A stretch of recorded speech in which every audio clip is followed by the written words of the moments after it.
তো তার সঙ্গে যোগ আছে আইসিসির চ্যাম্পিয়ন ট্রফির সূচি।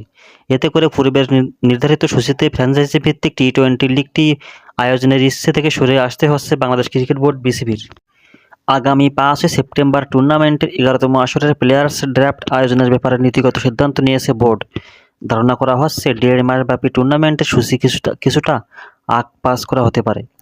নতুন সূচি অনুযায়ী আগামী 27 ডিসেম্বর থেকে মাঠে গড়াবে 7 দলের এই টুর্নামেন্ট। বোর্ডের একটি সূত্র এ তথ্য নিশ্চিত করেছে। সূত্র জানায়, চ্যাম্পিয়ন্স ট্রফির সূচির কারণে বিপিএল এগিয়ে আনা হচ্ছে। এতে করে ডিসেম্বরের শেষ সপ্তাহেই মাঠে গড়াবে সংক্ষিপ্ত সংস্করণের এ টুর্নামেন্ট।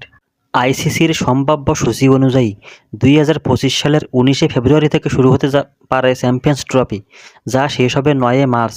এরপর পাকিস্তান প্রিমিয়ার লিগ এবং ইন্ডিয়ান প্রিমিয়ার লিগের সূচি নির্ধারণ করা হয়েছে। এতে করে অধিক সংখ্যক বিদেশি খেলোয়াড় পেতে চ্যাম্পিয়ন্স ট্রফির আগেই বিপিএল আয়োজন করতে হচ্ছে বিসিবির।